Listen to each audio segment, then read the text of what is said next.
दोस्तों 7 मार्च 2017 के दिन सेंट मार्टिन नाम के कैरेबियन आइलैंड के होटल रूम्स में मौजूद लोग कुछ वक्त के लिए सहम गए। वो देख रहे थे कि एक बोइंग 737 एयरप्लेन सीधा उनकी तरफ बढ़ रहा है और आइलैंड में मौजूद बाकी लोग भी ये नजारा देख सकते थे। होटल टूरिस्ट से भरा हुआ था और प्लेन में भी पायलट्स और क्रू के अलावा 158 पैसेंजर्स मौजूद थे जिन्होंने अपने कैमरे से इस इंसिडेंट को रिकॉर्ड किया। लेकिन सवाल ये था कि आखिर ये जेट इस होटल के इतना करीब पहुंचा कैसे? क्या ये कोई आतंकवादी हमला था? प्लेन में बैठे पायलट्स इस वक्त क्या सोच रहे थे और आखिर में इस प्लेन का क्या हुआ? आइए जानने की कोशिश करते हैं आज की इस वीडियो में।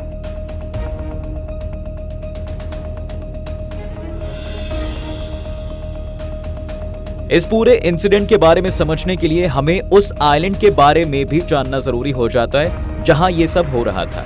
सेंट मार्टिन आइलैंड वैसे तो कैरेबियन में है, लेकिन ये नीदरलैंड्स की टेरिटरी है और ये अपना लैंडमास सेंट मार्टिन नाम के एक फ्रेंच आइलैंड के साथ शेयर करता है। ये एक हॉलिडे डेस्टिनेशन था जहां पर बीचेस और रिसोर्ट्स की कमी नहीं थी। मजेदार बात तो यहाँ पर यह है कि भाई आइलैंड ऑलरेडी प्लेन्स के करीब होने की वजह से काफी फेमस है। आइलैंड के प्रिंसेस जूलियाना एयरपोर्ट के पास ही माहो बीच है जहाँ पर मौजूद लोग एयरप्लेन्स को लैंड करते हुए देखते हैं, जिस वजह से ये प्लेन्स आम लोगों के बहुत करीब होते हैं। इसलिए कोई नई बात तो नहीं थी कि कोई प्लेन आइलैंड में मौजूद लोगों के इतने करीब आ गया हो। यहाँ पर मेजर प्रॉब्लम यह है कि 7 मार्च के दिन वेस्ट जेट फ्लाइट 2652 एयरपोर्ट के रनवे को अप्रोच नहीं कर रही थी, बल्कि वो सीधा एक होटल के करीब जा रही थी और अगर उसे ना रोका जाता तो कुछ ही सेकंड्स में ये पैसेंजर प्लेन होटल के ऊपर क्रैश कर जाता। फ्लाइट के क्रू की बात करें तो फ्लाइट कैप्टन एक काफी एक्सपीरियंस पायलट था जिसके पास 10 साल और 14,000 फ्लाइंग आवर्स का एक्सपीरियंस था। फ्लाइट में मौजूद फर्स्ट ऑफिसर भी 7 साल और 12,500 फ्लाइट आवर्स के एक्सपीरियंस के साथ पायलट को असिस्ट कर रहा था। ये प्लेन कनाडा के टोरंटो एयरपोर्ट से सेंट मार्टिन की तरफ निकलता है, जो कि एक 4 घंटे 24 मिनट की फ्लाइट थी। प्लेन के टेक ऑफ करने से 1 घंटा पहले प्री फ्लाइट चेक्स के दौरान पायलट्स ने जब मौसम की जानकारी ली तो उन्हें बताया गया कि सब कुछ क्लियर है और थोड़ी बहुत बारिश के बावजूद भी विजिबिलिटी भी 9 किलोमीटर से ज्यादा थी। क्योंकि सेंट मार्टिन एक चैलेंजिंग डेस्टिनेशन था, इसलिए यहाँ पर लैंड करने के लिए सिर्फ पायलट्स नॉन प्रिसिशन अप्रोच का ही इस्तेमाल कर सकते थे। नॉन प्रिसिशन अप्रोच से यहाँ पर यह मतलब हो जाता है कि लैंडिंग के दौरान वो कभी भी पूरी तरह श्योर नहीं हो सकते थे और उन्हें हमेशा ही एक्सटर्नल फैक्टर्स पर डिपेंड करना होता था। यही वजह है कि नॉन प्रिसिशन अप्रोचेस के लिए विजिबिलिटी रिक्वायरमेंट्स हाई होती हैं, ताकि अगर बीच में कोई गड़बड़ी भाई हो भी जाए तो पायलट्स के पास हमेशा इतनी इंफॉर्मेशन तो हो कि वो फ्लाइट के नीचे आते समय उसे एडजस्ट कर सके और एक सेफ लैंडिंग हो सके। अब नॉन प्रिसिशन अप्रोच में भी 2 तरह की अप्रोच होती हैं, VOR और RNAV अप्रोच। पायलट्स का प्लान यहाँ पर RNAV अप्रोच को इस्तेमाल करने का था, जिसमें मिनिमम विजिबिलिटी रिक्वायरमेंट करीब 3600 मीटर्स की होती है, जो कि वेदर रिपोर्ट के अनुसार पॉसिबल तो थी। प्लेन में क्रू के अलावा 158 पैसेंजर्स भी बैठे हुए थे और करीब 11:37 पर यह प्लेन फाइनली टेक ऑफ कर जाता है। प्लेन आधे घंटे बाद करीब 35,000 फीट की ऊंचाई को छू लेता है और तब उन्हें वेदर के रिगार्डिंग कुछ और अपडेट्स दी जाती हैं। बताया जाता है कि वहां ईस्ट की तरफ से हवाएं चल रही हैं और कुछ क्लाउड्स इकट्ठा हो रहे हैं, लेकिन इसके बावजूद भी विजिबिलिटी परफेक्ट थी। फ्लाइट के टेक ऑफ करने के करीब 3.5 घंटे बाद अब प्लेन डिसेंट पॉइंट के करीब पहुंच गया था। ये वो पॉइंट था जहां से प्लेन अब नीचे की तरफ जाना शुरू कर देता है। इस समय पायलट्स ने ऑटोमेटिक टर्मिनल इंफॉर्मेशन सर्विस या AITS को सुनना शुरू कर दिया, जो कि लैंडिंग डेस्टिनेशन की वेदर रिपोर्ट्स देता रहता है। दोपहर के 3:01 पर जब पायलट्स ने AITS से वेदर अपडेट ली तो कोई खास फर्क वेदर में नहीं था। 1400 फीट की ऊंचाई पर कुछ बादल रिपोर्ट किए गए थे, लेकिन विजिबिलिटी नॉर्मल ही थी। अब क्योंकि वेदर इतना अच्छा था, इसलिए प्लेन के फर्स्ट पायलट ने RNAV अप्रोच का प्लान कैंसिल कर दिया और VOR अप्रोच का प्लान बनाया। अब VOR अप्रोच की एक तरह की विजिबल अप्रोच रहती है, जिसमें पायलट्स के हाथों में ज्यादा कंट्रोल रहता है और उन्हें ज्यादा फोकस भी करना पड़ता है। इसकी मेजर रिक्वायरमेंट ये होती है कि पायलट्स को दूर से ही रनवे नजर आना चाहिए। विजुअल अप्रोच का इस्तेमाल कभी कभी पायलट्स अपनी ट्रेनिंग के लिए भी करते हैं और क्योंकि वेदर अच्छा था इसलिए उन्होंने ये डिसीजन लिया। तभी उन्हें यह भी रियलाइज हुआ कि भाई मुमकिन है कि आगे जाकर वेदर खराब हो सकता है, इसलिए उन्होंने सेफ होने के लिए RNAV अप्रोच की भी तैयारी कर ली। अब सेंट मार्टिन की ज्योग्राफी के कारण यहाँ पर एक और एक्स्ट्रा चीज थी जिसका पायलट्स को ध्यान रखना था। देखिए, जनरली एक आरएनएवी अप्रोच के समय प्लेन का वर्टिकल गाइडेंस सिस्टम जो है वो लगातार पायलट्स को लैंडिंग तक मदद करता रहता है, लेकिन सेंट मार्टिन में ये गाइडेंस सिस्टम रनवे से थोड़ा पहले ही अनरिलायबल हो जाता है और पायलट्स को आरएनएवी अप्रोच के समय में भी लगातार रनवे को अपनी आंखों से देखना पड़ता है। सभी तैयारियां पूरी होने के बाद पायलट्स द्वारा प्लेन में बैठे पैसेंजर्स को एक अनाउंसमेंट के जरिए वेदर और अराइवल टाइम की इंफॉर्मेशन दी जाती है और ये होने के बाद वो एयर ट्रैफिक कंट्रोल एटीसी को बताते हैं कि वो डिसेंट के लिए तैयार है। तो तकरीबन 3:23 पर प्लेन को 4000 फीट तक जाने की क्लियरेंस मिल जाती है और साथ ही एटीसी उन्हें ये भी बताता है कि उनसे पहले जो प्लेन लैंड किया था उसने रास्ते में हल्के रेन शावर्स भी रिपोर्ट किए हैं। प्लेन अब तेजी से नीचे आ रहा होता है और 8000 फीट की ऊंचाई पर पहुंचने पर उन्हें फिर से एक बार बारिश के लिए इन्फॉर्म किया जाता है, लेकिन इस बार पायलट्स AITS से मिलने वाली वेदर रिपोर्ट्स को चेक नहीं करते। इसका एक कारण ये भी था कि डिसेंट के समय कॉकपिट में पायलट्स काफी बिजी होते हैं, साथ ही क्योंकि उन्हें AITS से वेदर रिपोर्ट सुनने के लिए रेडियो फ्रीक्वेंसी को चेंज करना पड़ता और उससे ATC से उनका कांटेक्ट कुछ देर के लिए टूट जाता, इसलिए उन्होंने फ्रीक्वेंसी को चेंज ना करना ही बेहतर समझा। इसके कुछ समय बाद ATC उन्हें इन्फॉर्म करता है कि लाइट रेन शावर्स अब मॉडरेट रेन शावर्स में बदल गए हैं, लेकिन पायलट्स इस इंफॉर्मेशन पर कोई रिप्लाई नहीं देते। मुमकिन था कि पायलट्स इस समय भी लैंडिंग से पहले के चेक्स में बिजी थे, इसलिए उन्होंने या तो इस इंफॉर्मेशन को सुना नहीं या फिर सुनने के बाद उन्होंने कोई रिस्पॉन्स नहीं दिया। ये भी था कि उन्हें ये इंफॉर्मेशन कोई खास अपडेट ना लगी हो, क्योंकि इसमें विजिबिलिटी से रिलेटेड कोई बात नहीं की गई थी। अब इसी समय AITS में भी एक नया वेदर अपडेट ऐड किया गया था, जिसमें कहा गया था कि इस वक्त विजिबिलिटी करीब 2000 मीटर तक गिर गई है। सेंट मार्टिन पर आरएनएवी अप्रोच के लिए भी उन्हें 3600 की मिनिमम विजिबिलिटी की रिक्वायरमेंट थी, लेकिन पायलट्स को अभी इस नए अपडेट के बारे में कुछ पता नहीं था। उन्हें अपनी आंखों के सामने ये जो दिख रहा था कि बारिश हो रही है, इसलिए वो विजिबल अप्रोच का प्लान तो कैंसिल कर देते, लेकिन अब उनका आरएनएवी अप्रोच का प्लान वैसे का वैसा ही रहता है। कुछ समय बाद उन्हें 2700 फीट तक आने की परमिशन भी दे दी जाती है। इस समय वो एयरपोर्ट से सिर्फ 15 नॉटिकल माइल की दूरी पर थे और उन्होंने प्लेन की स्पीड को भी कम करना शुरू कर दिया था।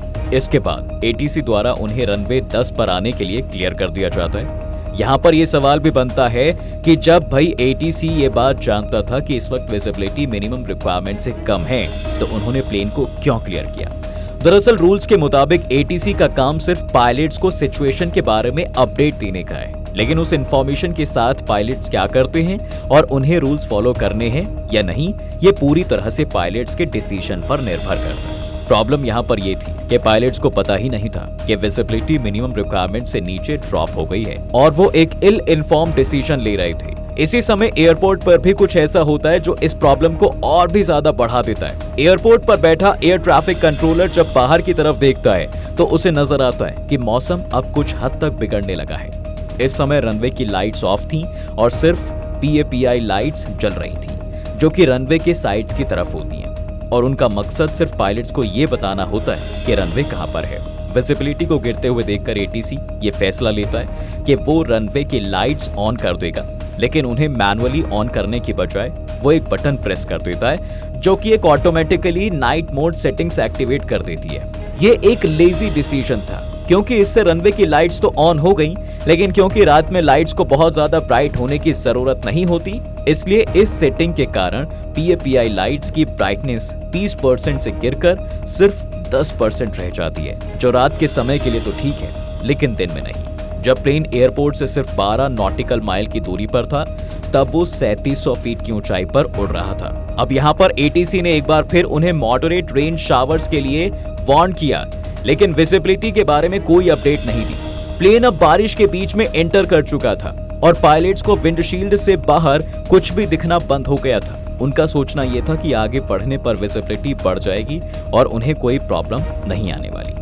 ATC ने इसके बाद उन्हें लैंड करने के लिए क्लियर कर दिया, लेकिन PAPI लाइट्स के बारे में कोई इंफॉर्मेशन नहीं दी गई। 3:32 पर प्लेन 1600 फीट की ऊंचाई पर था और 700 से 800 फीट पर मिनट की स्पीड से नीचे की तरफ आ रहा था। पायलट्स को इस समय दूर से आइलैंड की बाउंड्री नजर आ रही थी और वो ये भी देख सकते थे साफ कि पिछली रिपोर्ट्स के मुकाबले यहाँ पर रेनफॉल ज्यादा था। उन्होंने एक्सपेक्ट किया था कि जल्द ही आगे बढ़ते हुए उन्हें रनवे दिख जाएगा, इसलिए वो इसी डायरेक्शन की तरफ चलते रहे। फर्स्ट ऑफिसर ने जल्द ही प्लेन के ऑटो पायलट को भी डिस्कनेक्ट कर दिया। कुछ सेकंड्स बाद पायलट ने प्लेन के नोज को आधा डिग्री नीचे की तरफ कर दिया, जिससे कि प्लेन 1100 फीट पर मिनट की स्पीड से नीचे की तरफ आने लगा। इस समय पायलट्स एयरपोर्ट के इतना करीब थे कि अब प्लेन का वर्टिकल नेविगेशन सिस्टम उन्हें गाइड नहीं कर सकता था और उन्हें सिर्फ अपनी आंखों पर ही भरोसा करना था। लेकिन यहाँ पर एक ये सवाल बनता है कि अगर वो लैंड करने वाले थे तो क्या उन्हें रनवे नजर आ रहा था? यहीं पर कहानी में एक मेजर ट्विस्ट आता है, क्योंकि पायलट्स को लग रहा था कि भाई उन्हें रनवे दिख रहा है। उन्हें एक धुंधली सी पिक्चर दिख रही थी, लेकिन जिसे वो रनवे समझ रहे थे वो दरअसल रनवे नहीं था, बल्कि एक होटल की छत थी। इस होटल की शेप रेक्टेंगुलर थी और इसकी लंबाई भी काफी ज्यादा थी, जिस वजह से उसकी छत रनवे की पट्टी की तरह नजर आ रही थी। साथ ही इस होटल में व्हाइट पेंट का इस्तेमाल हुआ था और कम विजिबिलिटी होने के कारण ये छत आसमान से अलग ही चमक रही थी। पायलट ने प्लेन की नोज इस बिल्डिंग की तरफ पॉइंट कर दी। इस समय क्योंकि उन्हें कोई लाइट्स नजर नहीं आ रही थी, तो उनके पास ये ऑप्शन था कि वो एटीसी को PAPI लाइट्स की ब्राइटनेस इंक्रीज करने के लिए कहते, जिससे उन्हें समझ में आ जाता कि वो गलत डायरेक्शन में आगे बढ़ रहे हैं।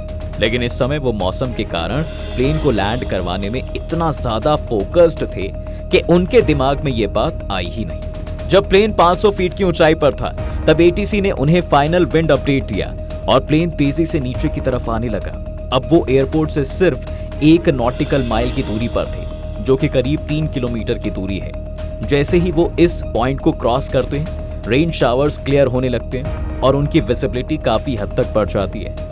तब पहली बार उन्हें एहसास होता है कि भाई उन्होंने क्या गलती कर दी है और वो रनवे की तरफ नहीं बल्कि एक बिल्डिंग की तरफ आगे बढ़ रहे हैं। पानी के ऊपर फ्लाई करने की वजह से इस समय उन्हें नहीं मालूम था कि उनके प्लेन की हाइट क्या है, लेकिन पायलट जल्दी से प्लेन के थ्रस्टर्स को एक्टिवेट कर देता है, जिससे कि प्लेन रनवे की तरफ टर्न करने लगता है। इस समय प्लेन 860 फीट पर मिनट की स्पीड से नीचे की तरफ भी आ रहा था। 3:34 पर एयरक्राफ्ट पानी से सिर्फ 63 फीट की ऊंचाई पर था। इस समय प्लेन का ground proximity warning system pilots को वार्न करता है और कॉकपिट के अंदर अलार्म्स बजने लगते हैं। अब क्योंकि ये पहला अलार्म था, इसलिए एयरलाइन प्रोसीजर्स के अकॉर्डिंग अभी भी पायलट्स के पास सिचुएशन को अपने हिसाब से मॉनिटर करके प्लेन को एडजस्ट करने का मौका था। फर्स्ट ऑफिसर प्लेन की नोज को 4 डिग्री ऊपर की तरफ पॉइंट कर देता है, लेकिन प्लेन अभी भी नीचे की तरफ ही जा रहा था।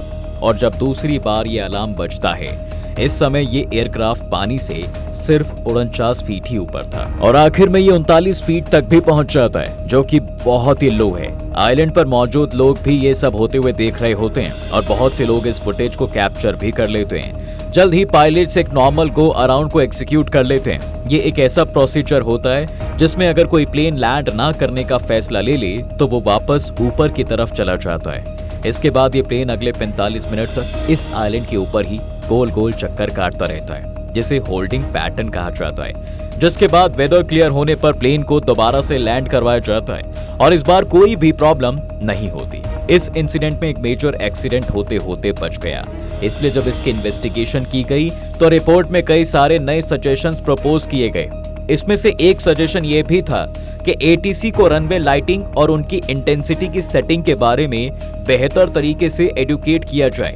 इसके अलावा बोइंग से भी ये कहा गया कि अगर ग्राउंड प्रॉक्सिमिटी वार्निंग सिस्टम किसी तरह की वार्निंग देता है तो ऑटोमेटिकली प्लेन को ऊपर की तरफ क्लाइंब करना शुरू कर देना चाहिए और इसे एडजस्ट करने की जिम्मेदारी पायलट्स पर नहीं छोड़नी चाहिए। इसके अलावा और भी कई कुछ ऐसे सिक्योरिटी प्रोसीजर्स थे जो इस एक इंसिडेंट की वजह से चेंज हुए, लेकिन अच्छी बात यह रही कि भाई किसी को इन गलतियों की कीमत अपनी जान गंवाकर नहीं चुकानी पड़ी। ये इंसिडेंट हमें ये भी बताता है कि एयर ट्रैवल में कैसे छोटी से छोटी इंफॉर्मेशन को इग्नोर करना भारी पड़ सकता है और पायलट्स को किस तरह हर वक्त एक्टिवेट रहने की जरूरत है। आपको क्या लगता है कि इस पूरे इंसिडेंट में ज्यादा गलती किसकी थी? उन पायलट्स की जिन्होंने कुछ रिस्की डिसीजंस लिए या फिर ATC की जिसने उन्हें विजिबिलिटी और PAPI लाइट्स के बारे में इन्फॉर्म नहीं किया? अपनी राय हमें कमेंट सेक्शन में लिखकर जरूर बताइएगा। उम्मीद है आपको आज की इस वीडियो में काफी कुछ नया मिला होगा। अगर आपको ये वीडियो पसंद आया है तो वीडियो को लाइक करें और अगर आप इस चैनल पर नए हैं तो जाने से पहले चैनल को सब्सक्राइब करना बिल्कुल ना भूलें।